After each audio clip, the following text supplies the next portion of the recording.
In the shadowy corridors of Nazi Germany's power, one man held a unique position of influence over the Führer himself.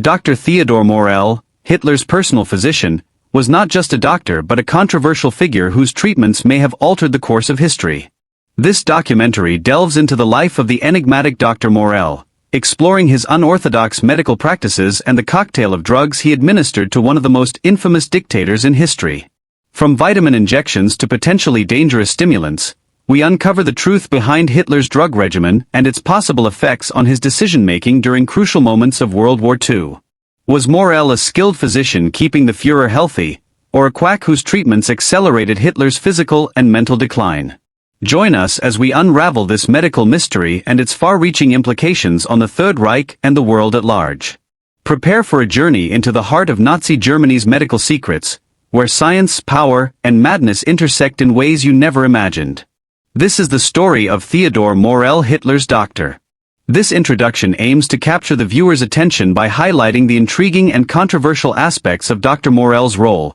promising revelations about Hitler's health and its potential impact on history, and setting up the documentary as an exploration of a lesser-known but significant aspect of World War II history. The man known to history as Theodor Morell was born on the 22nd of July 1886 in the town of Munzenberg in the central German state of Hesse. The second son of a primary school teacher, Theodor enjoyed a relatively comfortable upbringing in his hometown. After completing his primary education, he studied medicine in Paris and later Munich until in 1913, he qualified as a doctor. He then served as a ship's physician in the tropics and later as a medical officer on the front lines during World War I from 1917 to 1918. After the conflict, he started his own medical practice in central Berlin, where in 1920, he married a wealthy actress named Hannelore Mahler. Shortly afterwards, Theodor used his wife's fortune to invest in a new medical surgery in the German capital, equipped with the finest state-of-the-art equipment in order to attract wealthy patients from Berlin's high society. He soon became well known within Berlin and beyond for his unconventional treatments of relatively minor conditions, specializing in bacterial medicine as well as the treatment of sexually transmitted diseases. He was also renowned amongst Berlin's elite for his vitamin injections, which provided undernourished patients with a much-needed boost to their immune or metabolic systems. His fondness for the use of the needle later prompted Hermann Göring to give him the nickname, Bright Injection Master. However, if Morell's injections failed to produce the desired effects, stimulants such as testosterone were often added to give his patients a short-term boost in the hope that they would come back for more, a practice he would continue later in his career. Morell had also, over time, honed his bedside manner, which along with his own manufactured vitamin concoctions, helped him to rise to fame amongst the German capital's well-to-do citizens until eventually he earned a healthy income. Germany was, in the late 19th century and early 20th century, as it is today, a world leader in both science and industry, and the influence of the country's innovations around this time can hardly be exaggerated. One of the most important and forgotten industrial sectors in which the German nation excelled was its pharmaceutical and chemical industries, which pioneered many of the drugs, both legal and otherwise, that we know today, for better or for worse. Many of the most common illegal drugs used throughout the world today were first discovered or synthesized in 19th century Germany, including morphine, cocaine, heroin, and amphetamines, to name a few. Some of their inventors even received Nobel Prizes for chemistry. Today, of course, new drugs are subject to rigorous testing and trials before they are unleashed onto the general public, but in 19th century Germany, little attention was given to studying the long-term effects that drugs could have on the human body and mind. However, the short-term benefits of their use, as well as their money-making potential, were all that mattered, leading to these powerful narcotics entering the everyday lives of people throughout the Western world, often in colorful, attractive packaging which promised to cure consumers' ailments. Morphine-based products, for example, were often used to calm people's nerves, and drinks, including one famous syrup-based soft drink, even contained cocaine, which upon consumption, lifted a person's energy levels and mood but also fueled sales through its addictiveness.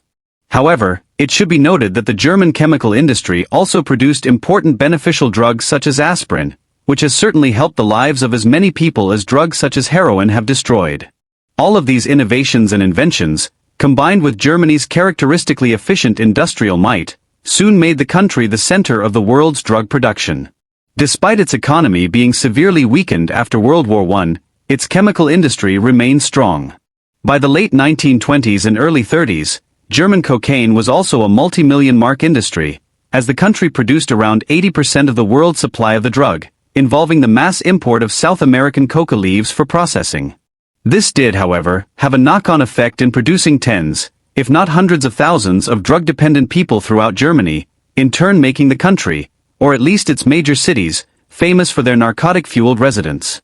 The capital, Berlin, became particularly notorious during the 1920s. However, the collapse of the German economy and the widespread access of its population also fueled those of a nationalistic persuasion who wanted to save Germany from itself as well as outside influences, leading to support for far-right groups increasing markedly in the 1920s and early 1930s. One of these was the National Socialist German Workers' Party, led by the teetotal Adolf Hitler, who stood in stark contrast to the many chemical consumers amongst the German population. It is fair to assume that the widespread excess of the German population in the 1920s had at least some effect on the Führer's anti-drink and drug views at the time. Despite this, Hitler could not have foreseen that the destiny of his future Third Reich, not to mention his own destiny, would in no small part be intertwined with that of the German chemical industry, as both he, his regime, and Germany itself would over time become more and more dependent on its products for varying reasons. The Führer also went to great lengths to ensure that no poisonous substances entered his own body, as he didn't drink alcohol, smoked cigarettes, and ate a simple, plain, meat-free diet, often involving the consumption of large quantities of vegetables and beans, which would in time have a knock-on effect on his digestive system and help to bring Theodor Morell into his life. After the Nazi Party came to power in Germany in 1933, a clampdown was initiated on drug consumption throughout Germany, leading to people being sent to concentration camps for excessive usage or dealing, and the population at large became encouraged to inform on those suspected of abusing substances. These measures also included the restriction of the advertising of alcohol and tobacco in public, as well as the advertising of the branded hard drugs which had been so readily available only a few years before. By this time, Theodor Morell's medical practice in central Berlin was thriving, and he had little or no interest in the new political landscape in Germany as a consequence. But this sense of security was shattered in early 1933 when Morell arrived at his surgery one morning to find the word Juden or Jew had been graffitied onto his practice sign which displayed his name. The culprits were the Nazi Party's SA, who had incorrectly mistaken Morell as a person of Jewish descent due to his seemingly stereotypical Jewish appearance. This could have potentially been financially disastrous for him, at the very least, as there were many cases during the early years of Nazi rule in which Jewish doctors were ostracized by their local communities, and their patients were encouraged to join practices headed by German doctors, often by means of intimidation. This prompted Morell to join the Nazi Party to avoid any further possible discrimination, which in combination with his notoriety within Berlin's elite, led to him receiving a phone call in 1935 summoning him to Munich to treat Adolf Hitler's personal photographer, Heinrich Hoffmann. Forgetting that he was an expert in the treatment of the condition, Morell, after making the journey south, soon cured Hoffmann and over the coming weeks, added more prominent members of Hitler's inner circle to his list of patients. These included Franziska Braun, whose daughter Eva had worked as an assistant under Hoffmann and was by this time the Führer's mistress. Morell was then shortly afterwards invited to a dinner at Hoffmann's Munich villa, where, after meeting Hitler, he advised him on a possible treatment for the crippling stomach cramps he was suffering from and was subsequently invited to the Führer's Bavarian retreat, the Berghof, for a private consultation. This then led to Morell treating Hitler with a combination of vitamins and supplements, as well as Mutaflor, containing bacteria extracted from human feces, which produced a miraculous improvement in the Führer's intestinal health, prompting him to appoint Morell as his personal physician in 1937. To start with, at least, the remedies that Morell administered to Hitler were relatively harmless, such as glucose injections, which were meant to give the Führer a boost of energy before important speeches or meetings. However, over the coming years, as Hitler's physical and mental health deteriorated, Morell would eventually administer the Führer with as many as 24 injections or drug doses a day, consisting in total of some 70 to 80 different medications, some of which we know today to be highly dangerous or addictive. But for the time being at least, all was well in the world of Theodor Morell, as he was arguably now the most famous doctor in Germany and would, through his connections with the Führer, inevitably stand to benefit financially. He was also rewarded for his efforts by being given the gift of a luxurious house in one of Berlin's more exclusive districts, but soon found out that in order to keep on living there, he would have to buy it by means of monthly repayments. It is no secret that many of the people who made up Adolf Hitler's inner circle hated one another, a good number of whom saw Morell as an obstacle or rival for the Führer's attention and persistently tried to undermine him over the coming years. This meant that for his own preservation, Morell had to now keep Hitler healthy, and their relationship from then on would largely consist of him seeking to maintain his patient's approval by ever more unconventional or even desperate means. Indeed, as World War II progressed, the pressure and stress on Adolf Hitler would often result in Morell having to be available 24 hours a day, and as the doctor started to administer Hitler with more potent substances, his patient's health only declined further, meaning that more medication was then required. Essentially, so long as Hitler was healthy, all was well, but if his master became ill and Morell couldn't cure him, his reason for being by Hitler's side would cease to exist. Whatever else Morell was, he was certainly studious in his record-keeping, and it is due to this habit that we know about the medication he prescribed to Adolf Hitler, as he kept a daily journal which detailed every meeting he had with the Führer, whom he referred to as Patient A, along with every medication, harmless or otherwise, he introduced into his bloodstream and digestive system. To start with, the only medications surging through Hitler's veins were vitamins, and during the mid to late 1930s, which were arguably the most prosperous years of the Third Reich, all seemed well. Hitler was healthy, and Germany was strong, at least for the time being. Even though the production and sale of more traditional drugs such as cocaine had been restricted in the early years of Nazi rule, man-made drugs such as Pervitin had been relatively untouched, resulting in a boom during the early to mid-1930s. This led to research being undertaken in new forms of the stimulant, which was in part inspired by the widespread usage during the 1936 Berlin Olympics of the American-made amphetamine Benzedrine, which was an entirely legal performance-enhancing drug used by athletes at the time. This research then culminated in 1937 in Germany's first methamphetamine being developed and then branded as Pervitin, which would, over the coming years, become the drug of choice of the entire Third Reich. Methamphetamines, or crystal meth, to give it its modern name, is usually today ingested by smoking, injection, swallowing, or snorting through the nose, but in the case of Pervitin, it was taken in pill form and could, until its sale was restricted to prescription only in the early 1940s, be easily obtained in attractive red and blue tubes containing a dozen or so pills. The effect of this drug upon consumption was to place the customer in a state of high alertness, euphoria, and increased energy for as long as 12 to 18 hours, and also suppress the appetite, which is the reason that amphetamines are still used in some countries to aid weight loss.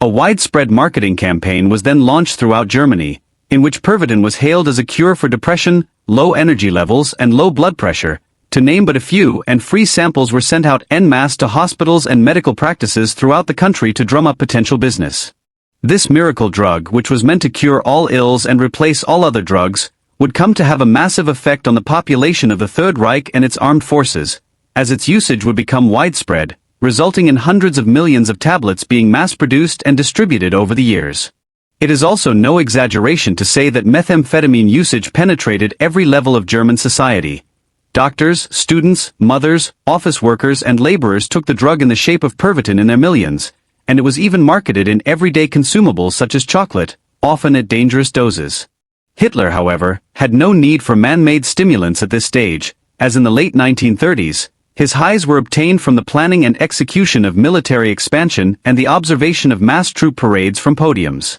The Führer had even used chest expanders to perfect his Nazi salute, as he would often have to wear parades in particular, using both arms alternately as his goose-stepping troops and newly constructed panzers filed past, often for hours at a time. In 1939, Dr. Morell was able to assist in the creation of his master's infant empire when the third president of Czechoslovakia, Emil Hácha, was summoned to Berlin to sign a treaty of effective surrender, meaning that German troops would be allowed to occupy his country unopposed. Hitler, who was watching a film when Hácha arrived, kept the Czech president waiting for hours, and when their meeting finally started at 1:30 in the morning, threatened to bomb Prague if he did not agree to the capitulation. This resulted in Hácha collapsing from a heart attack, and Morell, after being summoned by Hitler, gave his newest patient a number of injections containing powerful stimulants, which kept the president on his feet long enough to sign the treaty. The next day, German troops occupied Czechoslovakia. However, Hitler, who seemed to have an addictive nature himself, was not satisfied with the annexation of Czechoslovakia alone and over the coming months would also invade Poland, prompting France and Great Britain to declare war on Germany, starting World War II. At this time, the Third Reich was seemingly strong, at least from the outside looking in, but it was by no means the invincible nation we are often led to believe. In 1940, its army was certainly highly trained and disciplined but was not vastly superior to that of France and Britain's combined forces in numbers or quality, and its tanks, which were no doubt world-class in the later stages of the war, were at this time mediocre to say the least. Germany's economy and industrial base were also nowhere near capable of sustaining a prolonged war effort and would inevitably have its strength severely restricted by any war with France and Britain, who controlled access to and from the North Atlantic, Mediterranean, and Indian Ocean via the Suez Canal. Because of these deficiencies, it was deemed necessary by those who applied their minds to such problems for Germany's armed forces to obtain a quick victory by means of a lightning attack or blitzkrieg, the strategy for which was first pioneered by famous advocates of the use of tanks such as Heinz Guderian. Blitzkrieg had two major requirements: speed and a concentration of overwhelming force. The French and British, who dispersed their tanks and airplanes along the entirety of the front, the Germans would focus the majority of their firepower at a single point in order to punch a hole through the enemy lines, who, because of the dispersal of their forces, would not have the numbers to stop the German armored spearhead from penetrating further. Indeed, it was through blitzkrieg, as well as tactical and strategic brilliance, that the German army conquered France in 1940,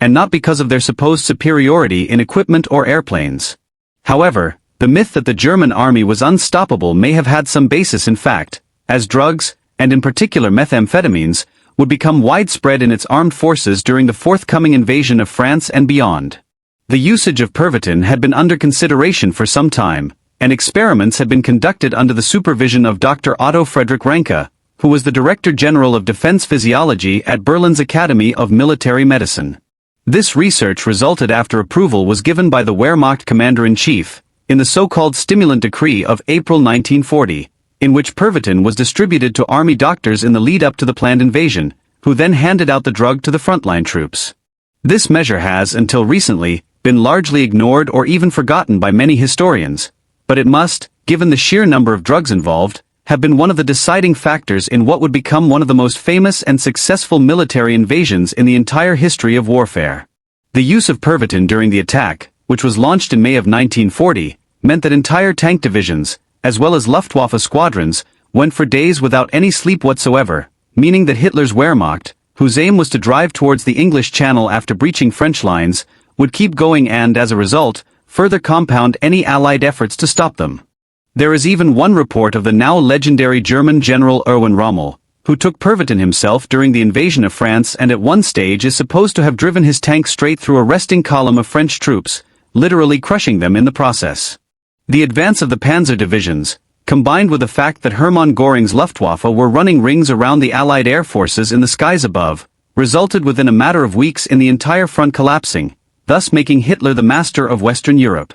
In the mass consumption of Pervitin, the German army had become the first in history to use the taking of drugs to aid its effectiveness, which would, after World War II, be studied and copied by the British and Americans, amongst others. It is also important to remember that the German victory in France was one which was won by the German army itself and not Adolf Hitler, as in the days following the breakout of the panzer divisions, generals at the head of the spearhead, such as Heinz Guderian, continued to act under their own initiative. It was only the Führer's famous order to halt the German advance that prevented the British from being utterly defeated around Dunkirk and the war being won. Also, given the success of the invasion of France, methamphetamine usage was bound to continue, as Hitler, who probably received his own fix of euphoric power-fueled emotions after the victory, turned his attention to the British. After failing to crush them in 1940 with the help of Pervitin-fueled Luftwaffe pilots, he started to plan the battle which would define his life as well as the entire war in Europe, the invasion of Russia, Operation Barbarossa, which began in June of 1941. This followed the same pattern as the invasion of France, but the roots of its failure, at least in part, were planted early on due to the German army, or rather Adolf Hitler's divergence from the rules of blitzkrieg. A good example would be that in France, the plan to punch a hole in the Allied lines and then drive towards the English Channel was simple, but in Russia, the Wehrmacht had to travel for thousands of miles, not hundreds, and there were many strategic goals, not one or two. This meant that the German army, whose troops were during the initial onslaught wired to the extreme by their daily doses of Pervitin, would often have to dissipate its forces across large areas, whereas in France they had been able to concentrate them. In short, in France there was convergence, in Russia there was divergence. This problem, caused by the sheer scale of the Russian interior, over time planted doubts in the minds of the German high command, and in particular Hitler, who, after his armies were halted in the freezing Russian winter of 1941, sacked Walther von Brauchitsch and made himself commander-in-chief in his place, meaning that no strategic decisions could be made without his approval, and simultaneously made the necessity that the Führer's health was maintained all the more important. It should also be noted that even though the German armed forces' widespread use of drugs may have had some effect on its fighting ability, at least on an individual basis, one cannot say with any certainty that their usage changed the outcome of the war one way or another. Hitler's drug consumption, on the other hand, almost certainly played an important role in the collapse of the Wehrmacht, as many of the drugs he was prescribed by Theodor Morell were so powerful that it is almost laughable to suggest that the Führer's mood, decision-making, and indeed perception of reality as a whole were not affected. This is essentially why Theodor Morell's influence on Adolf Hitler is so important, as it was Hitler's brain which now controlled every major decision of the German war effort. It was also the same brain that would soon come under the influence of powerful stimulants and sedatives, which surely severely affected his decision-making. Morell had, from August 1941, been seeing the Führer on almost a daily basis, and this routine would continue until April of 1945, in which patient A was given over 1,100 doses of medication, including around 800 injections. It should be noted, however, that these are just the meetings we have records of, and there is good reason to believe the true number of treatments Adolf Hitler received was much higher. On the second day of Operation Barbarossa, Hitler arrived at his East Prussian headquarters, the Wolf's Lair, with his personal physician in tow. The newly constructed headquarters was located in the Masurian forest, surrounded by marshes, leading Morell to complain that the setting was damp and unhealthy in his journal. However, Hitler's eastern headquarters would be the nerve center of his war in the East over the next 4 years, and many of the treatments Morell administered to patient A were given here. Initially, the Führer was content in his isolated HQ, and his life at this time was entirely consumed with military matters. However, it soon became increasingly clear that the Soviet Union would not collapse after a matter of weeks, as Hitler had predicted, and despite hundreds of thousands of Russian troops being killed or captured, there were always more men and more territory in front of the Germans.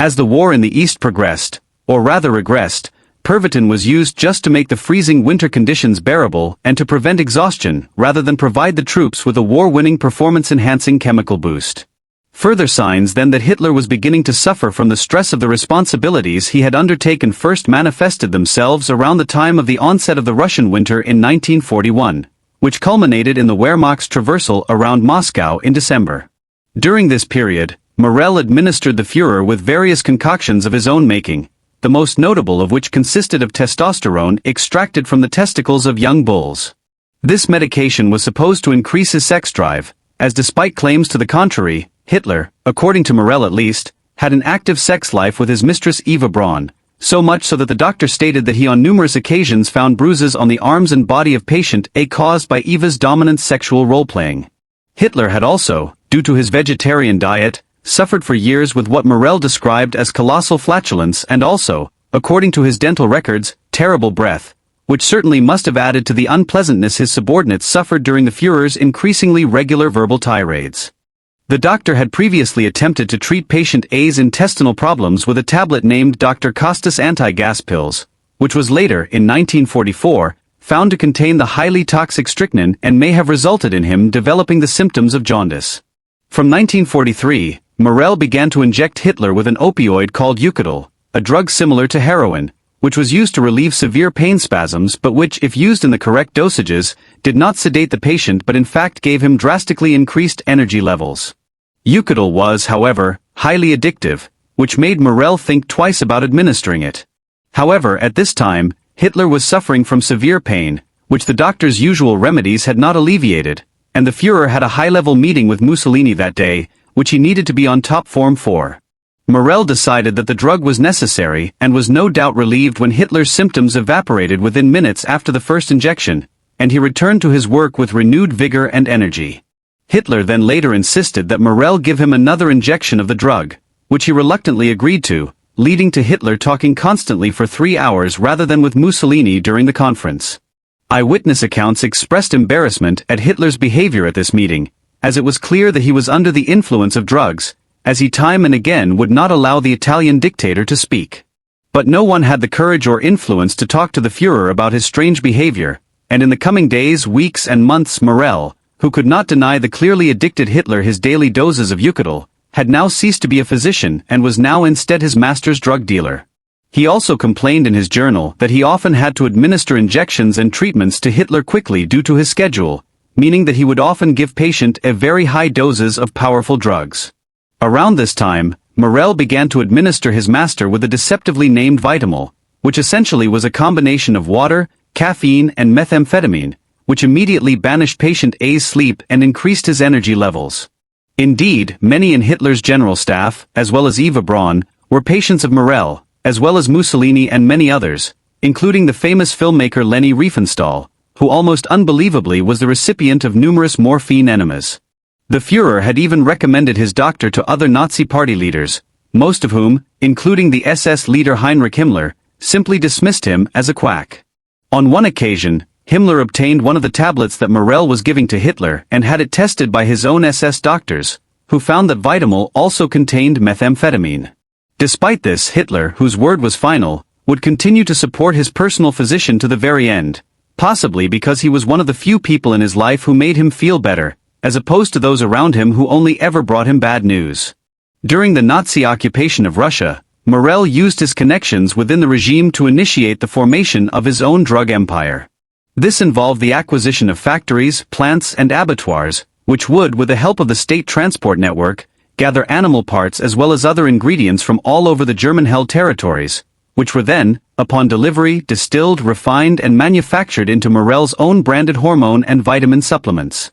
These would then be sold by the millions to state agencies such as the military and the SS, which, along with the large amounts of money he was receiving from his top Nazi patients, made Morell rich. However, his pharmaceutical enterprise soon fell apart when the Soviets began to recapture territory from the Germans in the last part of the war, which hampered the doctor supply chain and, combined with Allied bombing of Germany's industrial centers, effectively ended Morell's business along with the Third Reich's narcotics and drugs production as a whole. By 1944, Hitler's health was spiraling rapidly, as he must have known deep down that the Reich was doomed, and it is difficult to see how he could continue in his role when he surely must have felt near constant depression, despair, anger, and fear. One possible solution for the Führer's continued drive was drugs, as Morell was by this time administering potentially dangerous combinations of powerful narcotics, which could often counteract each other's effects. This was potentially very dangerous, as the simultaneous application of two or more potent narcotics is known today to often have fatal consequences. A good example would be the infamous speedball, in which cocaine and heroin are taken together and has resulted in the untimely deaths of numerous celebrities in recent decades. In Hitler's case, these dangerous mixtures came in the shape of Eucalyptus and Vitamal, as well as other stimulants, which provided him with the energy he needed to get through each day but inevitably resulted in him often staying up until the early hours of the morning, meaning that sedatives were then required. One of the most potent of these was bromnervozet, a powerful bromide-based sedative, which would often result in patient A sleeping until well into the afternoon. Although there were also times later in the war when the Führer was receiving combinations of cocaine and Eucalyptus. In 1944, Morell was confronted with a new rival for Hitler's attention in the shape of Dr. Irvin G. Singh, who was called in to treat the Führer's perforated eardrums after the infamous failed assassination attempt undertaken by Klaus von Stauffenberg at the Wolf's Lair. Dr. Singh, who was an ear, nose and throat specialist, then prescribed Hitler with pure German-made cocaine solution, which was damped inside his nostrils and throat to relieve his pain. This resulted in the next 2 months, and more often than not at the Führer's insistence, Dr. Singh administering up to 50 doses, which also had the added effect of lightening Hitler's mood and energy levels along with his blood pressure and heart rate. Cocaine is also well known for giving its taker feelings of euphoria, self-confidence, as well as a loss of inhibitions, which no doubt also must have altered his perception of reality. Dr. Singh, however, soon became concerned that his patient was becoming addicted to cocaine and in early October 1944 refused to administer the drug again until Hitler had been given a full medical checkup. The Führer reluctantly agreed, and after the examinations and tests were done, Hitler insisted that his doctor alleviate the pressure in his head by giving him another dose of the drug. Dr. Singh did so but administered such a high dose that, according to the doctor's own accounts, Hitler fell to the floor and suffered near respiratory failure. In short, if Dr. Singh's accounts are true, Adolf Hitler nearly died of a cocaine overdose. After this near-fatal incident, Hitler seems to have given up cocaine and instead returned to his old friend Eucadol, upon which he quickly became dependent. Over the winter of 1944 to 1945, by this time, the Führer's arms were covered in lines of pus-filled scabs known as track marks due to the sheer number of injections he was receiving, and combined with this, he also suffered from convulsions, constipation and insomnia, not to mention his emotional or psychological problems, which were no doubt massive. In short, during the winter and spring of 1945, the drugs which flowed through the Führer's veins included Eucadol, methamphetamine in the shape of Vitamol and Pervitin, morphine, Mutaflor, and Bromnervozet, amongst other less potent substances. However, as the noose was steadily and remorselessly tightened around the neck of the Third Reich in the early spring of 1945, these drugs became more and more scarce until, by the last day of Hitler's life, all chemical supplies had run dry. A possible consequence of Hitler's drug supply ending can be seen in the last footage that was taken of Adolf Hitler alive outside of the Führer's bunker in Berlin in 1945, in which Hitler's left hand is shown to be shaking uncontrollably. This has since been diagnosed by many as Parkinson's disease but could have conceivably been caused by drug withdrawal, as Morell's impending departure, combined with the destruction of Germany's pharmaceutical industry, meant that Hitler had to go cold turkey in the last weeks of his life. Ironically, the last drug Morell prescribed to his patient would be the one that, combined with a bullet, would kill him. Some accounts state that it was Hitler's physician and not, as other accounts state, Himmler's SS that provided Hitler and Eva Braun with their cyanide pills with which they ended their lives on the 30th of April 1945. Morell, who had escaped Berlin in the days before Hitler's death, was captured and was interrogated for nearly 2 years by the Americans, stating afterwards that he had been tortured and had his toenails pulled out. Even if his claims are untrue, the interrogation and fear of potentially being executed for war crimes must have caused Morell a lot of anxiety, which, combined with the massive stress and pressure he had been under over the last decade, as well as his unhealthy lifestyle, culminated in his death on the 26th of May 1948 in Bavaria. It is unclear whether Theodor Morell administered Adolf Hitler with such dangerous concoctions of drugs out of ignorance or desperation, as he either had no knowledge of their potential dangers or, on the other hand, was simply attempting to provide his master with short-term fixes to his health in the shape of hard drugs in full knowledge that no cure was possible. Until recently, the full scale of drug taking in the Third Reich has been relatively unknown. However, uncovered records, including Theodor Morell's accounts of his treatment of Adolf Hitler, show that narcotic consumption in the Third Reich was widespread. As this information is relatively newly found, the effect of the widespread use of drugs in Nazi Germany is no more than educated conjecture at this time. We can, however, say with some certainty that Adolf Hitler's decision-making was affected by the incredibly powerful combinations of opiates and stimulants he was prescribed on a near-daily basis by Theodor Morell for at least 3 years, and it is hard to argue that these did not have at least some effect on his judgment. In summary, it has often been the case over the last 70 to 80 years that historians and indeed the general public look at the decisions and actions that Adolf Hitler and his Nazi regime made during the existence of the Third Reich as insane or just simply evil. Although this is still no excuse for the atrocities perpetrated during the Third Reich, when observed through the prism of widespread drug-taking and narcotic use, the causes and reasons for many of the more extreme and inexplicable decisions taken by Adolf Hitler and those under him can be potentially seen in a new light. The exact extent of the effect the narcotics usage had during World War II is still unknown, but given that today we know more about the effects that these powerful drugs have on the human mind and body, it is difficult to conclude that they did not have a considerable effect on the outcome of World War II and the history of the second half of the 20th century. As we conclude our exploration into the life and practices of Dr. Theodor Morell, we're left with more questions than answers. The impact of his treatments on Adolf Hitler, and by extension, on the course of World War II, remains a subject of intense debate among historians and medical experts alike. Was Morell a misunderstood medical pioneer, a manipulative charlatan, or simply a doctor out of his depth? The truth, as we've seen, is likely a complex mixture of all these possibilities. What's clear is that the story of Hitler's personal physician offers us a unique window into the inner workings of the Third Reich, the vulnerabilities of even the most powerful dictators, and the potential consequences of unchecked medical experimentation. As we reflect on Morell's legacy, we're reminded of the ethical responsibilities that come with medical power, and the far-reaching effects that decisions made in the privacy of a doctor's office can have on the world stage. The tale of Theodor Morell serves as a stark reminder of the intricate relationship between health, power, and history, a lesson that resonates even in our modern world. Thank you for joining us on this journey through one of history's most intriguing medical mysteries. The story of Hitler's doctor will continue to fascinate and perplex us for generations to come. This outro aims to leave the viewer with a sense of reflection, tying together the main themes of the documentary while also emphasizing the ongoing relevance and intrigue of the subject matter.